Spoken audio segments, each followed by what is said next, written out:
하나님 뜻을 구하기에 이 자리에 모인 여러분들을 환영하고 주님의 이름으로 축복합니다. 사도신경으로 우리의 신앙을 고백하시겠습니다. 전능하사 천지를 만드신 하나님 아버지를 내가 믿사오며 그 외아들 우리 주 예수 그리스도를 믿사오니 이는 성령으로 잉태하사 동정녀 마리아에게 나시고 본디오 빌라도에게 고난을 받사 십자가에 못 박혀 죽으시고 장사한 지 사흘 만에 죽은 자 가운데서 다시 살아나시며 하늘에 오르사 전능하신 하나님 우편에 앉아 계시다가 저리로서 산자와 죽은 자를 심판하러 오시리라. 성령을 믿사오며 거룩한 교회와 성도가 서로 교통하는 것과 죄를 사하여 주시는 것과 몸이 다시 사는 것과 영원히 사는 것을 믿사옵나이다. 아멘. 하나님 아버지, 오늘도 하나님의 뜻을 구하며 하나님의 말씀을 붙듭니다.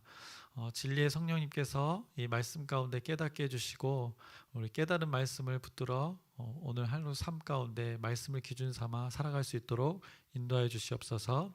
예수 그리스도의 이름으로 기도드렸사옵나이다. 아멘. 함께 찬송가 546장 찬양하시겠습니다. 새 찬송가 546장, 통일 찬송가 399장입니다.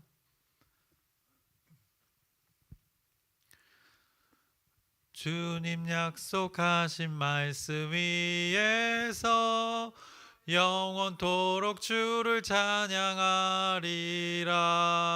소리 높여 주께 영광 돌리며 약속 믿고 굳게 서리라.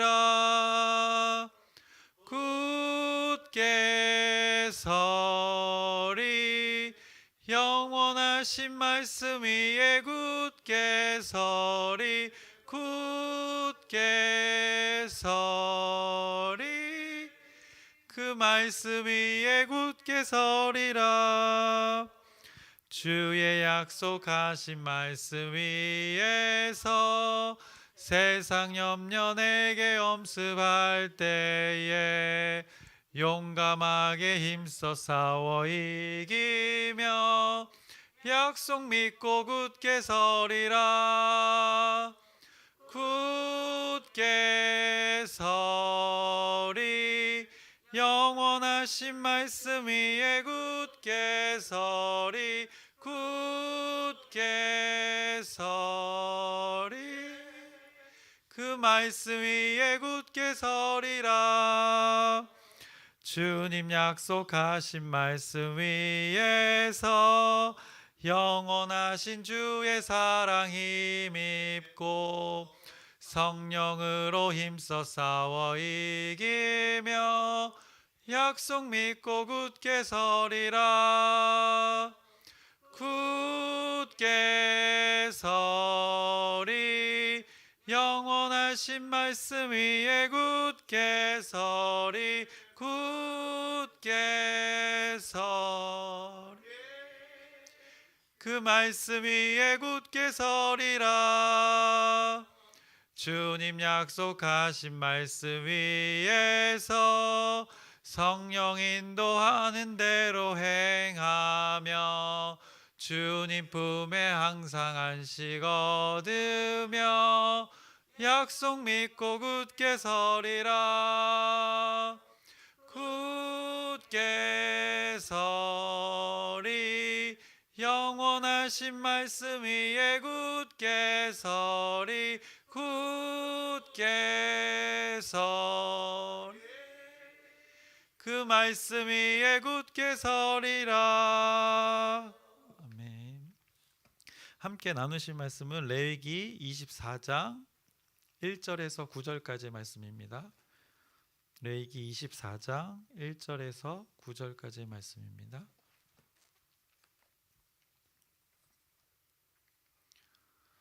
교독하시겠습니다. 제가 먼저 읽겠습니다. 여호와께서 모세에게 말씀하여 이르시되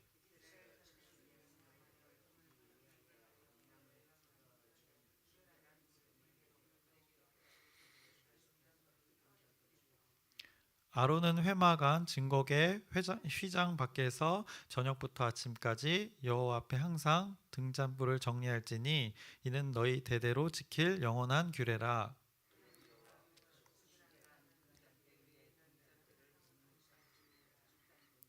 너는 고운 가루를 가져다가 떡 12개를 굽되 각 덩이를 10분의 2 에바로 하여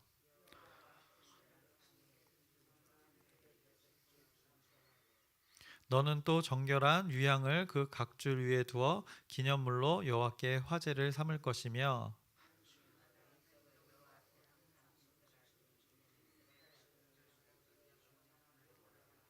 함께 읽겠습니다. 이 떡은 아론과 그의 자손에게 돌리고 그들은 그것을 거룩한 곳에서 먹을지니 이는 여호와의 화제 중 그에게 돌리는 것으로서 지극히 거룩함이니라. 이는 영원한 규례니라. 아멘. 오늘 본문의 말씀은 그 성소에 위치한 등잔과 진설병의 그 관리에 대한 지침을 말씀해주고 있습니다. 그래서 등잔은 진설병의 그 상과 정면으로 마주보게 성소 안에 놓이게 되었습니다. 그래서 등잔불은 항상 그 12덩이의 떡을 비추고 있었습니다. 그래서 2절에서 4절은 등잔의 그 기름과 등잔불에 관한 규례에 대해서 말씀해주고 있고 5절부터 9절은 진설병에 관한 규례를 말씀해주고 계십니다. 그래서 한 절 한 절 오늘 말씀을 살펴보면 1절 역시 하나님께서 주시는 규례임을 말씀해주고 있습니다. 이스라엘 백성들이 그들끼리 모여서 스스로 만든 규칙이 아니라 하나님께서 말씀하셔서 그들이 받은 규례라고 명령하고 계십니다. 2절에 이제 등잔대에 대해서 말씀하십니다. 이 등잔대를 어떻게 만들어야 되는지 그리고 그 만든 등잔대를 어디에 배치해야 되는지 이 내용들은 출애굽기에서 자세하게 말씀해 주셨습니다. 그리고 오늘 본문의 2절은 이제 등잔대를 관리하는 방법에 대해서 말씀해 주고 계십니다. 그 방법을 말씀하시는데 2절에 이스라엘 자손에게 명령하여 불을 켜기 위하여 감람을 찢어낸 순결한 기름을 네개로 가져오게 하여 계속해서 등잔불을 켜둘지며 라고 말씀하고 계십니다. 감람을 찢어낸 순결한 기름이라고 말씀하셨습니다. 절구나 방망이로 찌은 그 방식을 사용해서 기름을 내야 했습니다. 그리고 순결한 것은 불순물이 없는 깨끗한 의미의 그 기름을 말씀하고요. 그 감람나무 한마디로 올리브나무입니다. 올리브나무의 그 기름, 그래서 올리브 기름을 말하고 있습니다. 그 올리브 기름을 가져오라고 말씀하시면서 등잔불을 계속 켜두라고 하나님께서 명령하십니다. 여기서 계속해서라는 단어가 나옵니다. 계속해서 등잔불을 켜둘지며 라고 하는데 이 계속의 의미를 가지지만 더욱 강조된 의미는 이 단어는 규칙적으로라는 의미가 이 본문에서 더 강조되었습니다. 이런 것입니다. 우리가 이 예배당에서 지금 2022년 1년 내내 계속해서 예배를 드렸습니다. 작년에. 그리고 또 2023년에 계속해서 이곳에서 예배를 드릴 예정입니다.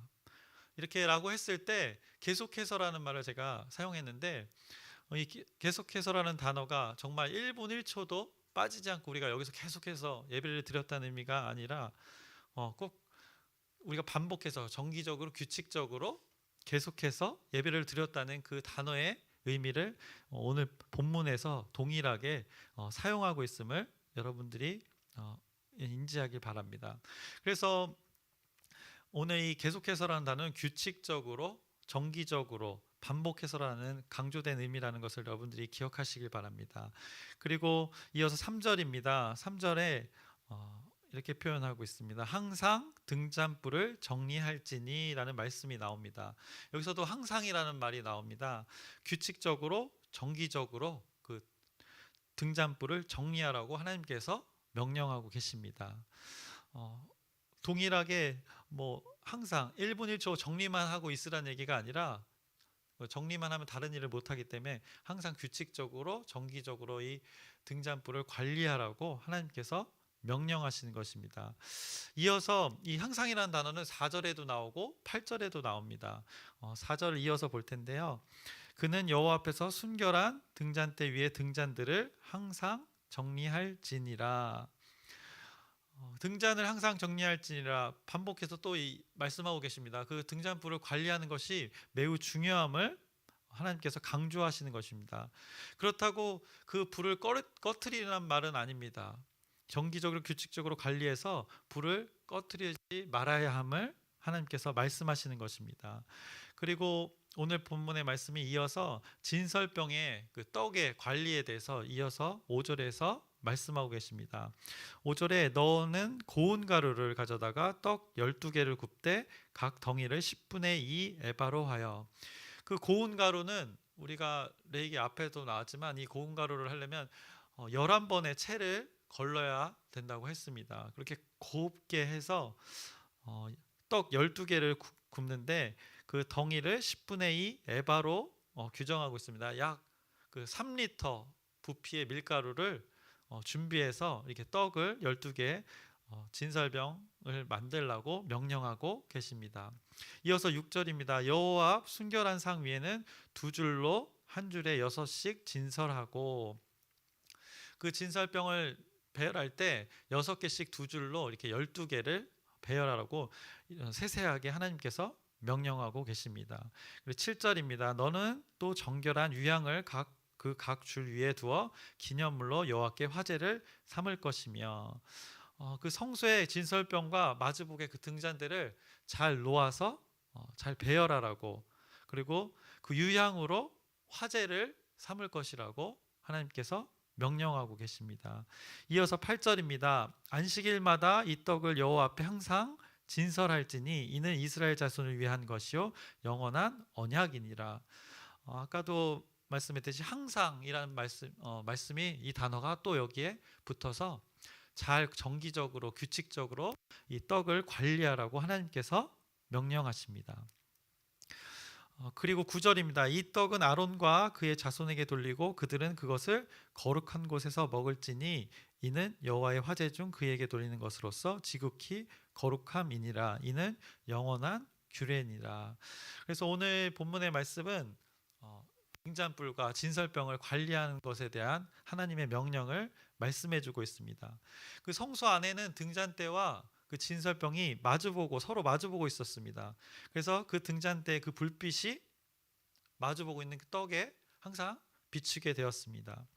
여기서 이 상징적 의미로 이 등잔은 빛이신 하나님을 이렇게 가시적으로 보여주는 의미입니다. 그리고 진설병은 6개씩 그 두 줄로 된 진열을 해놨는데 이 12개는 무엇을 나타냈을까요? 바로 이스라엘 백성 12지파를 상징했습니다. 그래서 하나님께서 이스라엘 백성을 향해 그 비추는 모습을 상상할 수 있었습니다. 이것은 마치 하나님의 명령에 따라서 제사장이 그 이스라엘 백성을 축복하는 그 민수기 말씀을 기억하게 합니다. 그래서 민수기 6장 24절에서 26절까지의 말씀입니다. 여호와는 내게 복을 주시고 너를 지키시길 원하며 여호와는 그의 얼굴을 내게 비추사 은혜 베푸시기를 원하며 여호와는 그 얼굴을 내게로 향하여 드사 평강 주시기를 원하노라 할지니라 하라. 이렇게 하나님께서는 민수기의 말씀을 통해서 오늘 이 본문을 기억하게끔 했습니다. 또 신약에서도 예수님께서는 그 등잔과 떡을 예수님 자신에게 적용하셨습니다. 그래서 예수님은 세상의 빛이라고 말씀하셨고 또 생명의 떡이라고 또 말씀하셨습니다. 그래서 예수님은 온 세상을 비추는 그 참된 빛으로 오셨음을 신약에서 또 말씀해주고 있습니다. 그리고 그 주님의 만찬을 통해서 주님의 그 살과 피를 먹는 자들, 그 생명의 떡을 먹는 자들은 하나님과 친밀한 교제를 누릴 수 있다고 예수님께서 말씀하셨습니다. 계속해서 오늘 본문은 등잔대와 그 진설병의 관리에 대해서 말씀해주고 계시는데 이 관리하는 것을 말씀하시면서 하나님과 이스라엘 백성의 그과의 교제, 그리고 더 나아가서 우리와의 교제, 그리스도인과의 교제를 하나님께서 말씀해주고 계십니다. 그래서 오늘 이 진설병과 등잔이 있는 곳, 그 성막을 생각해 봤을 때 성막은 사방이 막혀 있는 천막입니다. 그리고 성막 겉 덮개는 네 겹으로 되어 있고 창문도 없습니다. 하지만 성막 안은 항상 빛으로 가득했습니다. 왜냐하면 제사장들이 오늘 그 말씀처럼 항상 정기적으로 규칙적으로 계속해서 성막 안에 그 성소의 등불을 관리했기 때문입니다. 이 어둠 가운데 항상 빛을 비추는 그 하나님의 마음이 담겨져 있는 것이 우리 이 말씀을 통해서 우리가 헤아려 볼 수 있습니다. 앞서 찾아봤던 그 민수기의 말씀을 여러분들이 기억하시면 됩니다. 여호와는 그의 얼굴을 내게 비추사 은혜 베푸시기를 원하며 여호와는 그 얼굴을 내게로 향하여 드사 평강 주시기를 원하노라.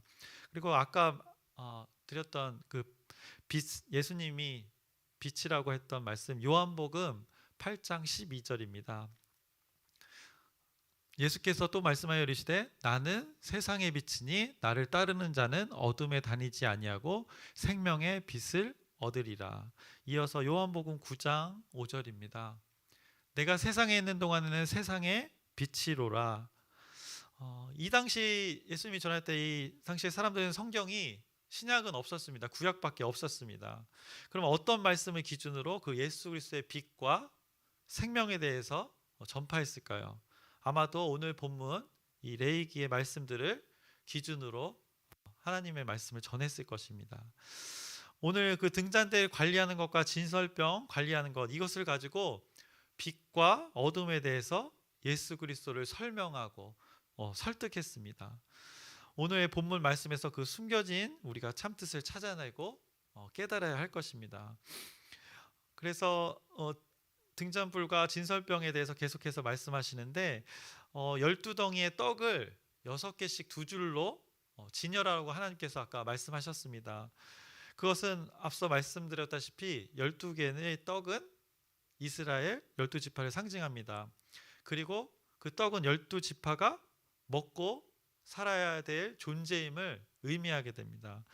근데 이들이 12지파가 무엇을 먹고 사느냐? 예수님께서는 말씀하셨습니다. 마태복음 4장 4절입니다.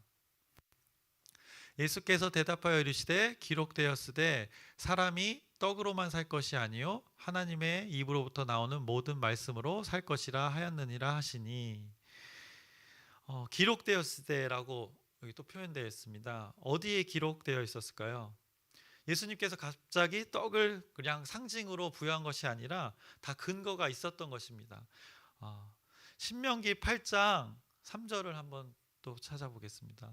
너를 낮추시며 너를 줄이게 하시며 또 너도 알지 못하며 내 조상들도 알지 못하던 만나를 내게 먹이신 것은 사람이 떡으로만 사는 것이 아니요 여호와의 입에서 나오는 모든 말씀으로 사는 줄을 내가 알게 하려 하심이니라. 이렇게 광야를 지나게 한 이유를 말씀하시면서 이 오늘 신명기의 말씀을 또 말씀하셨습니다. 그 광야를 지나면서 먹고 사는 문제보다 그 하나님의 명령을 지키는지 안 지키는지, 또 먹고 마시는 문제보다 하나님의 말씀으로 이렇게 살라고 이렇게 선포하셨습니다. 하나님의 그 말씀의 중요성을 강조한 이 구약의 말씀들을 우리가 확인해 본 것입니다. 구약의 그 신명기 말씀과 또 말씀을 상징하는 그 레위기의 진설병, 이것을 근거로 우리가 말씀의 중요성을 나눠보려고 합니다. 그래서 우리의 생명의 근거가, 생명의 원천이 무엇인지를 오늘 본문을 통해서 우리가 깨닫고 또 하나님께서 우리에게 요구하고 계신 것입니다. 그 하나님의 말씀이 우리의 영혼육을 지배합니다. 그 지배하는 상태, 그래서 하나님과 하나 되는 상태, 그래야 하나님의 통치가 이루어지는 그 하나님의 상태를 우리는 하나님 나라라고 합니다. 근데 이 하나님의 나라를 이룰 수 있는 것은 바로 이 영의 양식, 하나님의 말씀을 통해서만 가능하다는 것을 오늘 이 진설병의 말씀을 통해서, 이 규례를 통해서 우리가 확장해서 하나님의 그 상징을 잘 찾아내야 될 것입니다. 그래서 성소 안의 그 진설병, 12지파를 상징하고 12지파가 먹어야 할 양식을 의미합니다. 그 양식은 더 나아가서 우리가 먹어야 할 영의 양식입니다. 하나님은 지금 이 레위기의 말씀을 통해서 진설병을 통해서 우리에게 영의 양식이 무엇인지를 말씀해 주고 있습니다. 하나님과의 그 친밀한 교제를 위해서는 결국 이 하나님의 떡인 하나님의 말씀에 우리가 귀 기울여야 합니다. 그래서 코로나의 시기를 거치면서 우리가 예배의 그 규제를 통해서 예배 형태가 변형도 되고 또 변화를 맞이했습니다. 근데 그 가운데 그리스도인들이 어떻게 보면 자신의 그 욕망을 찾아서 또 어떻게 보면 또 기회를 엿보다가 세상으로 나선 이들이 꽤 있습니다. 안타까운 일입니다. 근데 많은 그리스도인들 중에 세상을 욕망해서 또 교회 공동체를 떠난 이유, 결국 무엇을 우리 소홀히 하고 무엇으로부터 멀어졌는가 생각해 보면 결국 여기서는 세상을 욕망해서라는 전제가 있지만 그들이 결국 떠난 이유는 결국 오늘 말씀하시는 그 진설병 말씀이 없었기 때문입니다. 안타까운 일이지만 하나님의 양식을 계속해서 먹지 못했기 때문입니다. 오늘 본문의 말씀처럼 항상 계속해서 진설병을 관리하지 않았기 때문입니다. 그래서 오늘 본문 8절에도 항상 진설할지니라는 표현으로 하나님께서 말씀해 주셨습니다. 성막 안의 그 등불과 떡 앞에는 오늘 항상 본문에서 계속해서 항상이라는 단어를 사용해서 하나님의 말씀을 어떻게 우리가 대해야 될지를 우리에게 말씀해 주고 계십니다. 하나님의 말씀 결국은 그리스도인들에게는 어떻게 보면 2차적인 것, 우리에게는 부차적인 것이 아닙니다. 우리는 하나님의 말씀을 통해서 우리가 영의 공급을 받습니다. 영혼이 풍요로워지는 방법입니다. 결국 영생하는 그 방법입니다. 영생이 무엇입니까? 네, 영원히 사는 것입니다. 성경에서는 영생을 이렇게 이야기합니다. 영원히 사는 것. 요한복음 17장 3절입니다. 영생은 곧 유일하신 참 하나님과 그가 보내신 자 예수 그리스도를 아는 것이니이다. 단순히 우리가 불멸에서 이 죽음 이후에 이 땅에서 죽음 이후에 천국에서의 삶을 영원한 삶 이것에서 벗어나 하나님께서는 분명하게 말씀하고 계십니다. 유일하신 참 하나님과 그가 보내신 예수 그리스도를 아는 것이다라고 하나님께서 말씀하셨습니다. 말씀을 통해서 우리가 영의 공급을 받는데 단순히 성경 말씀을 말하는 게 아닙니다. 이 글자, 문자를 말하는 것이 아닙니다. 말씀 자체이신 예수 그리스도를 말씀하십니다. 그래서 이어서 또 한 구절을 보면 요한복음 1장 1절입니다. 태초에 말씀이 계시니라 이 말씀이 하나님과 함께 계셨으니 이 말씀은 곧 하나님이시니라. 이 말씀 자체이신 그분과 우리가 교제하는 것이 우리의 영혼이 풍요로워지는 방법입니다. 그래서 말씀을 이제 정리합니다. 오늘 레위기의 말씀을 통해서 우리에게 말씀하고 계십니다. 항상 계속해서 그 등잔대와 진설병을 관리하라. 그것을 통해서 너희가 영의 양식을 먹게 될 것이다라고 우리에게 상징적으로 또 의미적으로 말씀해 주고 계십니다. 이것이 여러분들에게 주어진 특권이고 하나님의 자녀에게만 주어진 특권입니다. 이 말씀을 잘 관리하는 여러분들이 되기를 간절히 소망합니다. 말씀을 마치겠습니다. 하나님 아버지, 오늘도 어김없이 하나님의 말씀을 나눴습니다. 이 말씀 가운데 살아계신 그 진리의 성령님께서 더욱 깨닫게 하고 그래서 우리가 상고하여서 하나님 말씀을 풍성히 누려서 영육간에 우리의 삶이 풍요로워질 수 있도록 인도하여 주시옵소서. 예수 그리스도의 이름으로 기도드렸사옵나이다. 아멘. 하늘에 계신 우리 아버지여, 이름이 거룩히 여김을 받으시오며 나라의 마옵시며 뜻이 하늘에서 이루어진 것 같이 땅에서도 이루어지이다. 오늘날 우리에게 일용할 양식을 주옵시고 우리가 우리에게 죄 지은 자를 사하여 준 것 같이 우리의 죄를 사하여 주옵시고 우리를 시험에 들게 하지 마옵시며 다만 악에서 구하옵소서. 나라와 권세와 영광이 아버지께 영원히 있사옵나이다. 아멘. 우리 함께 기도할 텐데 기도 제목 잠깐 나누겠습니다. 첫 번째로 우리 아픈 교우들을 위해서 쉬지 않고 끊임없이 기도 부탁드립니다. 역사가 있기를 간절히 소망합니다. 그리고 둘째로 열린 전도를 위해서 그 전도 대상자를 정하고 또 대상자가 하나님 알고 믿을 수 있도록 여러분들의 기도 부탁드립니다. 그리고 시간이 조금 남았지만 4월 말에 있을 그 임직 예배 가운데 여러분들이 함께 기도해서 잘 일꾼들이 잘 세워지는 귀한 일들이 있기를 소망합니다. 그리고 오늘 레위기의 말씀을 통해서 말씀의 중요성을 나눴는데 이 말씀을 전하는 자나 또 듣는 자 모두를 위해서 여러분들이 기도 부탁드립니다. 그래서 각자의 기도를 잘 아뢰고 간구해서 하나님의 뜻이 이루어지는 역사를 경험하시기를 소망합니다. 주님의 이름 크게 부르짖고 함께 기도하시겠습니다. 주여